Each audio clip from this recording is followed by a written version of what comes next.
Mesdames et messieurs, permettez-moi tout d'abord, en ce mois saint de Ramadan, de rendre grâce au Tout-Puissant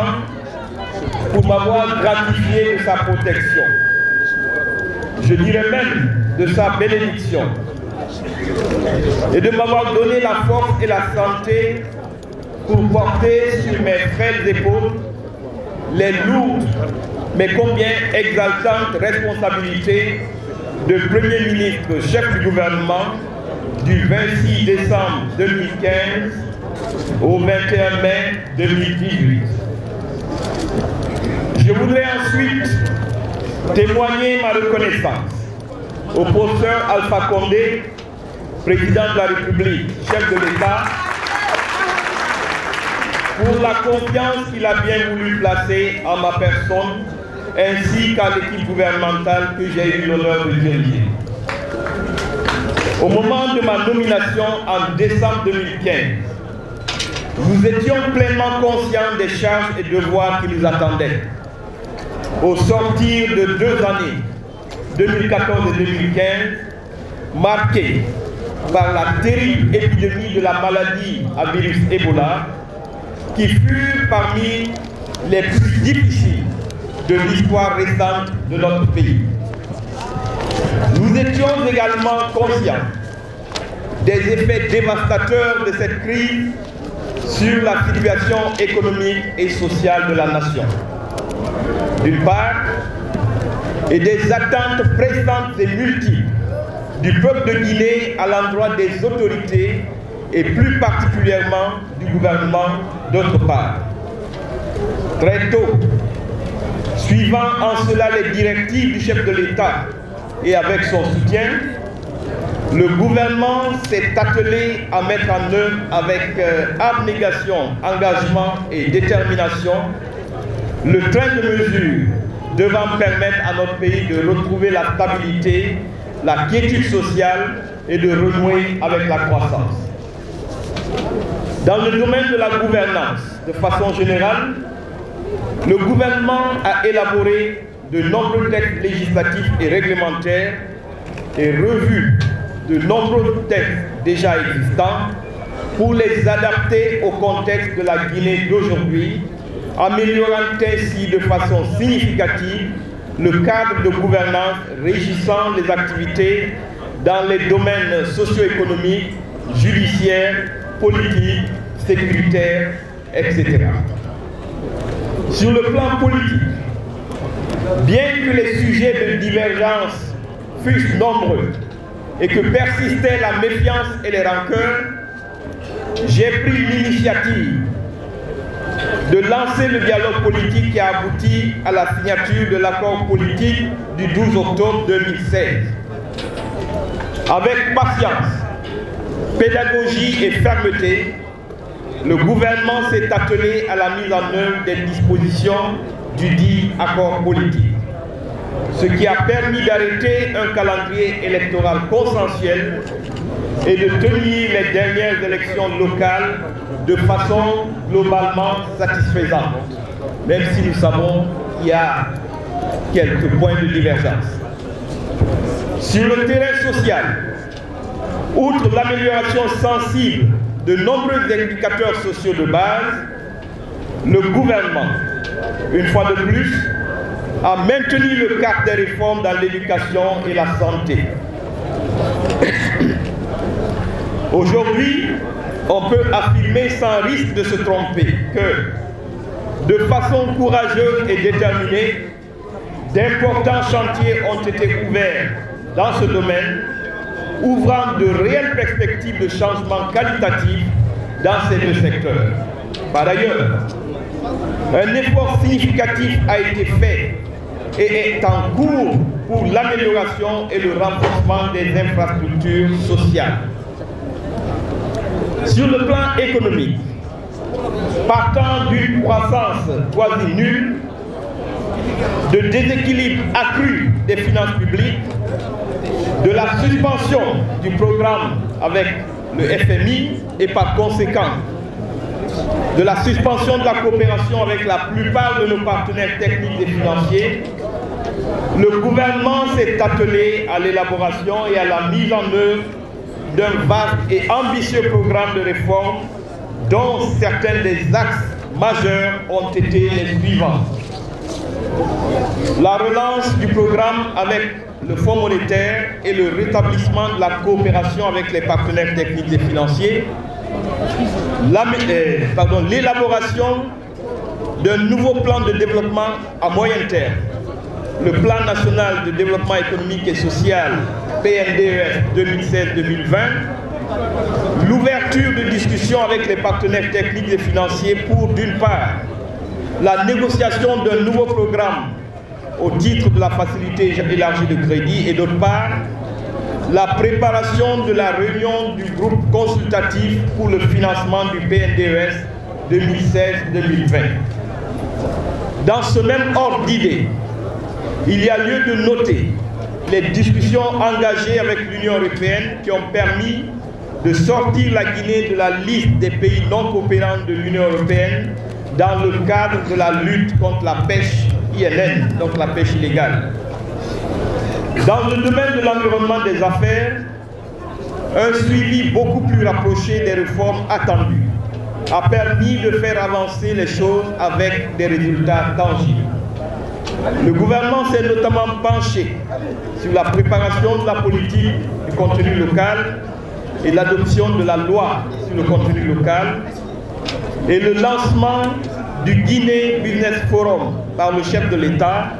établissant ainsi un cadre de dialogue formel entre les secteurs publics et privés. Dans le secteur des mines, nous avons enregistré des avancées décisives, notamment dans la filière bauxite-alumine. En effet,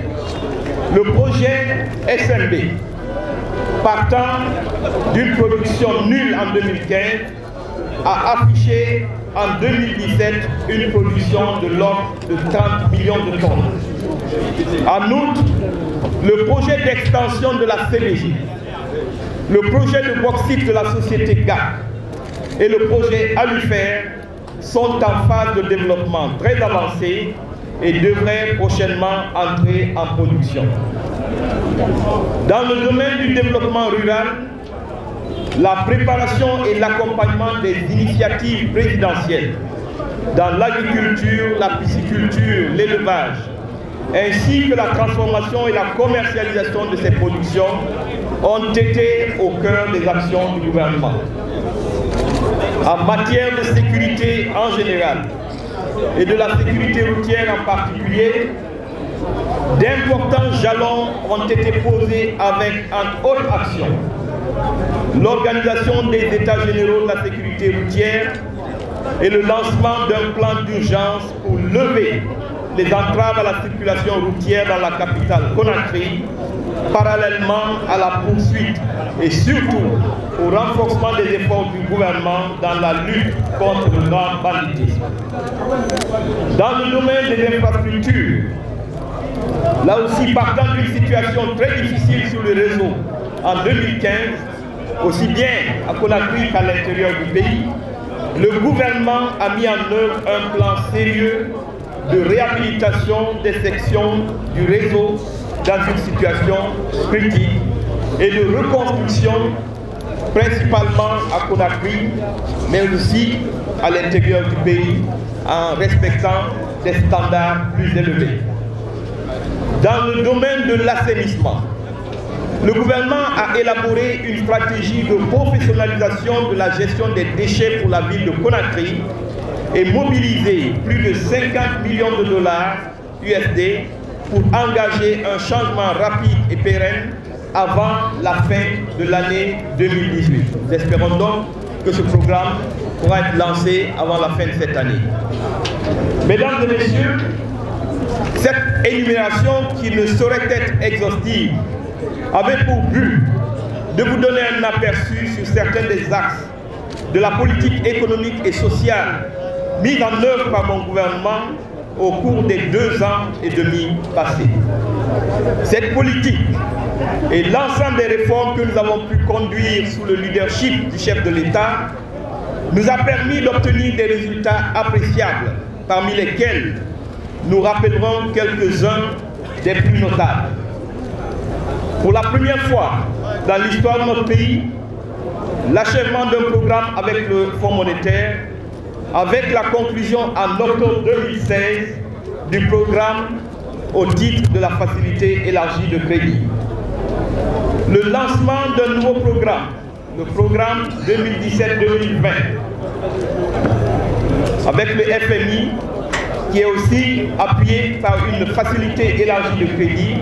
et qui, pour la première fois, a été assorti de financement concessionnel à hauteur de 650 millions de dollars, ce qui est une première. La tenue de la réunion du groupe consultatif pour la Guinée qui a permis de mobiliser une enveloppe de plus de 21 milliards de dollars pour le financement du développement de notre pays. La signature d'un accord cadre qu'il faut bien sûr remettre à qui de droit, je dis au leadership du chef de l'État et au nouveau Premier ministre qui ont œuvré dans ce sens, qui ont permis la signature d'un accord cadre avec la Chine pour une enveloppe de 20 milliards de dollars. Le bouclage du financement du projet de barrage hydroélectrique de Swapiti pour une enveloppe de 1,5 milliard de dollars à peu près. L'amélioration spectaculaire de certains indicateurs économiques enregistrés en 2016 et 2017 avec respectivement des taux de 10,5% et 12,7% pour la croissance du PIB, ce qui aussi représente une première dans notre pays. 10 places de gagnées en un an dans le classement Doing Business de la Banque mondiale en 2017. Et la Guinée a été classée à l'occasion parmi les 5 pays les plus réformateurs dans l'index de la Banque mondiale pour la même période. Au regard de ces résultats plus que flatteurs, on serait tenté de penser que notre pays a définitivement levé l'essentiel des obstacles qui jonchent le chemin du développement de la Guinée. À l'instar du chef de l'État qui nous le rappelait il y a quelques mois, je m'en vais vous dire que de nombreux défis demeurent et que les succès que nous avons obtenus au prix de nombreux sacrifices sont fragiles et doivent impérativement être préservés. Toutes ces promesses de financement et de projets à venir ne se matérialiseront effectivement que si et seulement si la Guinée et les Guinéens démontrent à tous ses partenaires prêts à nous accompagner que nous serons les premiers à préserver ces acquis et à nous mettre au travail pour sortir notre pays de la pauvreté. Pour cela, nous devons davantage cultiver les vertus du consensus national autour des questions essentielles, taire nos dissensions politiques, promouvoir le dialogue constructif pour résoudre nos différends et redonner à la justice, au travail et au mérite la place essentielle qui doit être la leur dans toute société qui aspire à un développement assis sur des bases solides et durables. Mesdames et messieurs, les membres du cabinet et chers travailleurs de la primature, je suis heureux, au terme de ma mission à la tête de cette grande institution de notre pays, de partager avec vous ce moment solennel de transmission du témoin à mon frère, le Premier ministre, j'allais dire, Ibrahima Kassory Fofana, qui vient de bénéficier de la confiance du chef de l'État qu'il a nommé dans les hautes fonctions de Premier ministre, chef du gouvernement. Je voudrais à cet effet vous inviter à lui réserver un accueil chaleureux et à lui témoigner la disponibilité et la loyauté requises pour l'accompagner dans ses nouvelles fonctions. Je reste convaincu que M. Ibrahima Kassory Fofana, qui est un homme d'expérience, saura pleinement prendre en main les destinées de cette institution. Monsieur le Premier ministre, je voudrais vous renouveler encore une fois toutes mes félicitations et vous souhaiter pleine réussite dans l'exécution de l'exaltante mission qui vient de vous être confiée par le chef de l'État, le professeur Alpha Condé. Au regard de votre longue expérience et du parcours qui a été le vôtre, je ne doute pas un seul instant que vous serez à la hauteur des défis qui vous attendent à la tête du gouvernement et saurez pleinement mériter la confiance de Monsieur le Président de la République. Je voudrais en outre ajouter que durant ces 2 ans et demi passés dans cette maison, j'ai engagé une série de réformes au rang desquelles figure, entre autres, la création du bureau d'exécution stratégique qui bénéficie de l'appui du cabinet de conseil d'Albert Global Development Advisor et qui dote ainsi la primature d'un véritable outil de réflexion et d'aide à la décision stratégique et d'appui à la mise en œuvre des priorités du gouvernement. Je voudrais également souligner le lancement d'un important projet d'assistance technique et de renforcement des capacités appuyé par la Banque mondiale, le projet étape 2, avec le recrutement en cours d'une quinzaine d'experts et de consultants pour redynamiser les leviers de pilotage de la primature. Il s'agira notamment de l'organisation et du fonctionnement du travail gouvernemental, de la coordination de l'action et de la communication gouvernementale,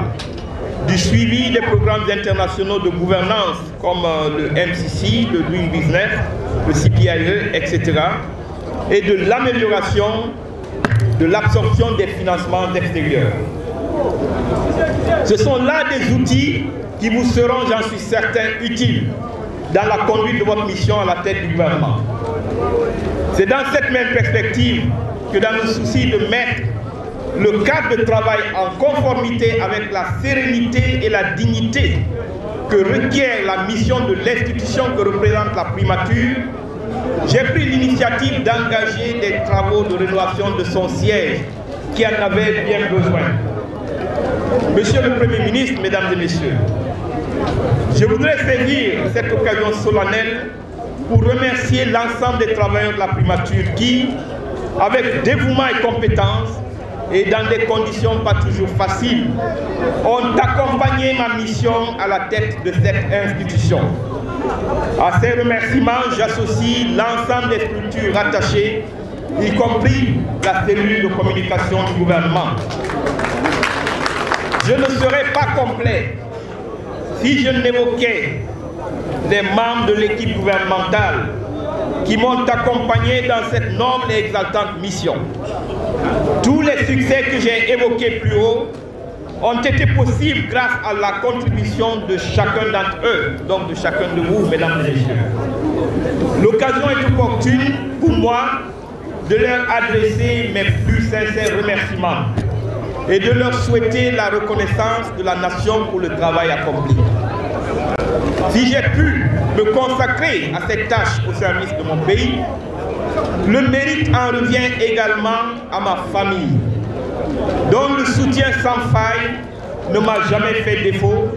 et avec laquelle j'ai partagé les moments de joie et d'inquiétude. Je voudrais aussi adresser au peuple de Guinée, au nom et en faveur duquel mon gouvernement et moi avons œuvré pour faire avancer notre pays, ma reconnaissance et mes remerciements pour le soutien dont nous avons bénéficié. Je voudrais enfin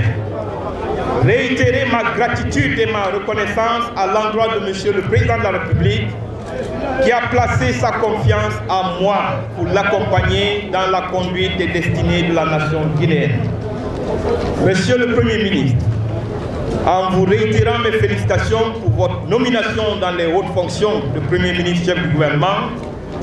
je formule le vœu que le Tout-Puissant vous accompagne dans cette noble mission à la tête du gouvernement de la Guinée afin qu'elle soit couronnée de succès. Je vous remercie.